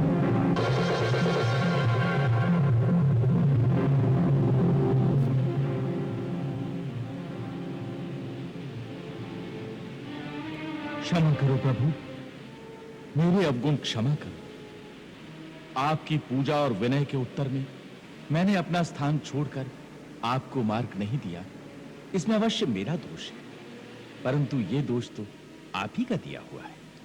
आपकी प्रेरणा से माया ने प्रकृति में जड़ चेतन सृष्टि की उत्पत्ति की है। उसी ने जड़ और चेतन की भिन्न भिन्न मर्यादाओं को निर्धारित किया है। प्रभु, हम पांच तत्व अर्थात आकाश, धरती, अग्नि, वायु और जल इस सृष्टि के मुख्य आधार हैं। इन पांचों के गुण, स्वभाव और मर्यादाएं आपकी स्वीकृति से ही निश्चित की गई हैं। मुझ में सहस्त्रों तरंगे उठती हैं, परंतु मैं कभी अपने तत्व की मर्यादा का उल्लंघन नहीं करता। मेरा स्वभाव अक्षुब्ध है, परंतु आज आपके बाण ने मुझे क्षुब्ध कर दिया। जल यदि अपनी मर्यादा को भंग करेगा तो आपकी आज्ञा का उल्लंघन होगा। आप तो सर्व समर्थ स्वामी हैं, आपको बाण चलाने की आवश्यकता भी नहीं। आपकी इच्छा मात्र से ही मैं सूख जाऊंगा और आपकी सेना मुझे पार कर जाएगी। परंतु भगवान, उससे मेरा मान और मेरी मर्यादा दोनों भंग हो जाएंगे। पांच तत्वों में से यदि एक का भी इस प्रकार गुण और स्वभाव बदलकर उसकी मर्यादा भंग कर दी जाएगी तो सृष्टि के संतुलन में विकार उत्पन्न हो जाएगा, जिससे इस धरती पर विस्फोट हो जाएगा। प्रभु, यदि आप प्रलय से पहले ही प्रलय लाना चाहते हैं तो आपको अधिकार है, अन्यथा इस ब्रह्मास्त्र से मेरी रक्षा कीजिए। स्वामी, मैं एक सेवक की भांति आपकी शरण में आया हूं। जैसा उचित समझें आज्ञा दें, मैं वही करूंगा। मेरी रक्षा करो अथवा दंड दो। हमें तुम्हारे वचनों से संतोष हुआ। हम तुम्हारी मर्यादा भंग नहीं करेंगे, परंतु हमें वो उपाय बताओ जिससे हमारी सेना भी उस पार उतर जाए और सागर की मर्यादा भी रहे। नाथ, इसका उपाय तो बहुत सहल है।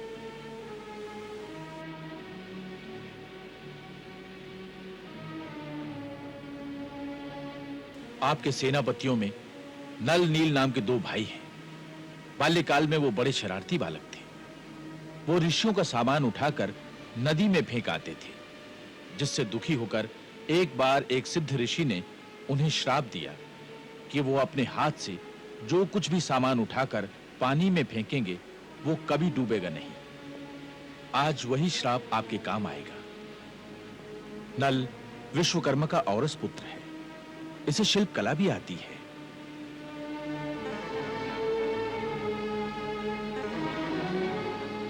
यदि ये दोनों भाई अपने हाथ से जल में पत्थर डालकर समुद्र के ऊपर सेतु बांधने का कार्य करें तो लंका तक एक ऐसा सेतु तैयार हो जाएगा जिसके ऊपर से चलकर आपकी सेना समुद्र के उस पार पहुंच जाएगी। मैं वचन देता हूं कि इनके डाले हुए पत्थरों को और उनसे निर्मित सेतु को स्वयं भी धारण करके सेतु बंधन में स्वयं इनकी सहायता करूंगा। इस प्रकार समुद्र को बांधने से तीनों लोकों में आपका सुयश गाया जाएगा। हे रत्नाकर, हे सागर, हम तुम पर बहुत प्रसन्न हैं। तुम्हारी उदारता से हम तुम्हारे प्रेम के ऋणी हो गए, परंतु हमारी एक और समस्या का समाधान करो। आज्ञा प्रभु। हमारा ये बाण अमोघ है। एक बार इसका धनुष पर संधान हो जाए तो बिना लक्ष्य भेदे ये वापस तुणीर में नहीं जाता। इसलिए तुम हमें अब ये बताओ कि मैं ये बाण किस दिशा में और किस पर छोड़ूं? प्रभु, उत्तर दिशा में द्रुमकुल्य नाम का एक पवित्र देश है। वहां बड़े भयानक दस्यु रहते हैं जो अपने पाप कर्मों से वहां की पवित्रता का नाश करते हैं। और मेरे जल का दुरुपयोग करती है। प्रभु, आप अपने बाण को उन्हीं पर सार्थक कीजिए। तथास्तु। इस बाण के प्रहार से वहां की धरती मरुभूमि हो जाएगी, परंतु वहां पर अनेक सुगंधित औषधियां उत्पन्न होंगी जिनसे जीवों का कल्याण होगा।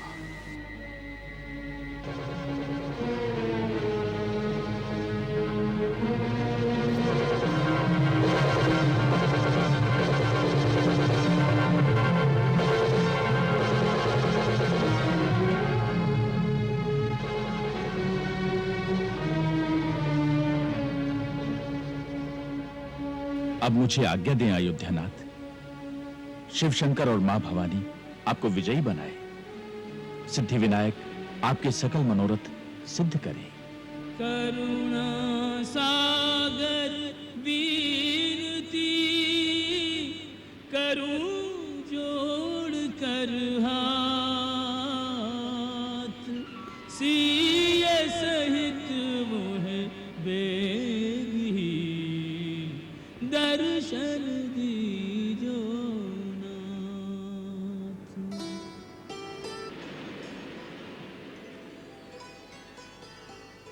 नल, नील,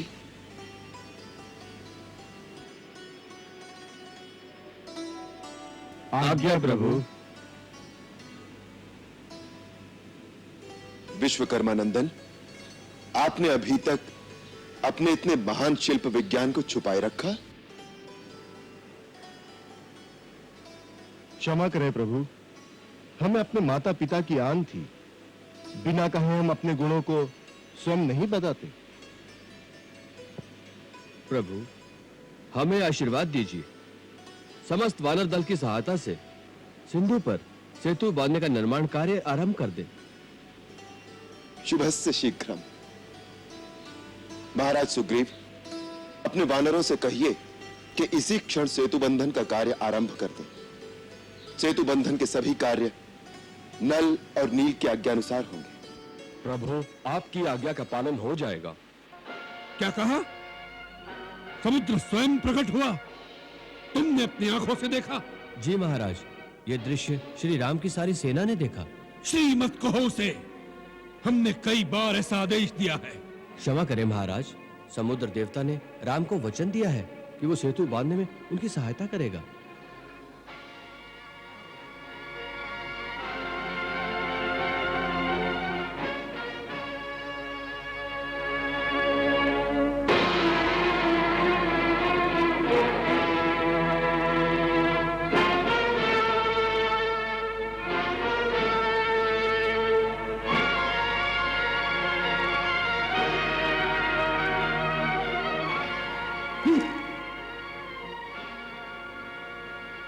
सच? समुद्र देवता ने उनके चरण छू लिए? हाँ पुत्री, महाराज सुग्रीव की सारी सेना के सामने समुद्र देवता उनके चरणों में गिर गया। मैं कहती थी ना कि वो सर्वशक्तिमान है, उनके मार्ग में कोई बाधा नहीं आ सकती। माँ, वो समुद्र लांघ कर अब मेरे पास आ जाएंगे, फिर मुझे उनके दर्शन होंगे। हाँ पुत्री, अवश्य होंगे, परंतु कुछ समय लगेगा। रावण इतनी जल्दी अपनी हट छोड़ने वाला नहीं। युद्ध हुए बिना इस समस्या का समाधान नहीं होगा। परंतु तू चिंता मत कर, विजय सदा सत्य की ही होती है और तू स्वयं सत्य का स्वरूप है, पूर्ण पतिव्रता है। तुम्हारे पति की जीत अवश्य ही होगी। माँ, पुत्री, मेरे आराध्य देव भगवान शिव समस्त आपदाओं को हरने वाले हैं। उनकी असीम अनुकंपा से संसार के सकल दुष्कर कार्य सहल हो जाते हैं। मुझे प्रेरणा हुई है कि इस पवित्र स्थान पर, जहां अथाह सागर को पार करने वाले एक महान सेतु के निर्माण का दुष्कर कार्य आरंभ हो रहा है, मैं अपने प्रभु के विग्रह की स्थापना करूं और अभिषेक करके उनकी पूजा करो। आप लोग जब तक सेतु निर्माण के कार्य में व्यस्त रहेंगे, मैं उनकी पूजा करता रहूंगा। इसलिए महाराज सुग्रीव, आप अभी दूत भेजकर कुछ विद्वान ऋषियों और पुरोहितों को बुलवाने का प्रबंध करें, जो शास्त्रोक्त विधि से यहां शिवलिंग की स्थापना और उनकी विधिवत पूजा कराएं। जो आज्ञा प्रभु। ओम स्वस्ति न इंद्रो वृद्धश्रवाः स्वस्ति न पूषा विश्ववेदाः स्वस्ति नस्तारक्षो अरिष्टनेमिः स्वस्ति नो बृहस्पतिर्दधातु।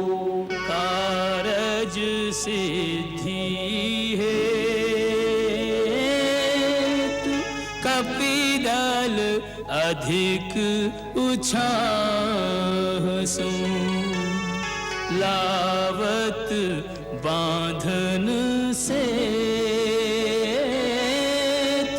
पाथर वृक्ष बड़े बड़े। संकल्पः श्री सूर्यवंशावतंसः श्रीसूर्यवंशावतंसः श्री दशरथात्मजो रामाहं श्रीदशरथात्मजो रामाहं ममात्मनः श्रुतिस्मृतिपुराणोक्त पुण्यफलप्राप्त्यर्थं सर्वारिष्ट सर्वविघ्ननिवारणार्थं सर्वदा शुभफलप्राप्त्यर्थं सेतुबंध प्रारंभ समये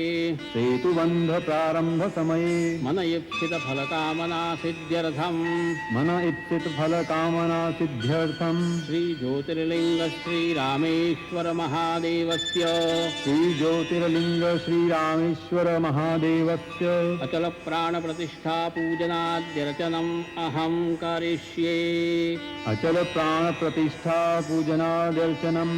करिष्ये।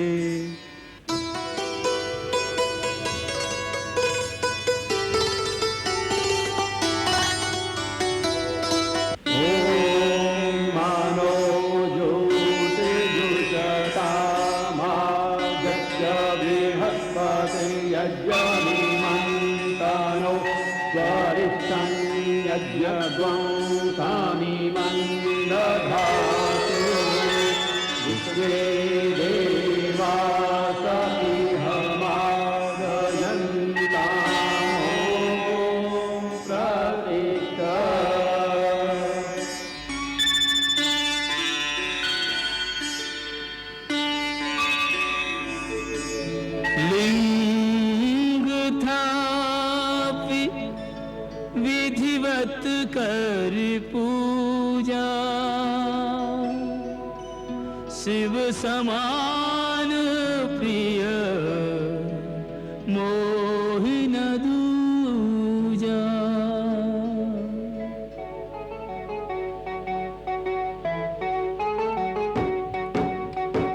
शिवद्रोही मम भगत कहावा सोनर सपने हूँ मोहि न पावा। शंकर विमुख भगति चाहे मोरी सोनार की मूढ़ मति थोड़ी।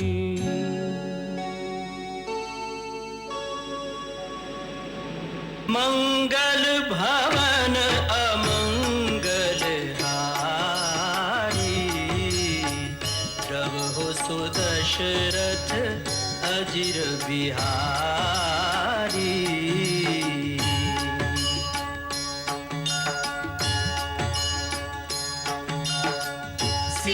सीताराम चरित अति पावन मधुर सरस अरु अति मन भावन।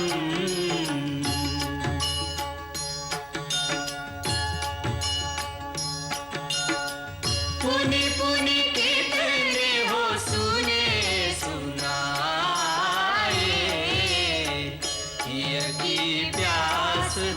बुझत न बुझाए।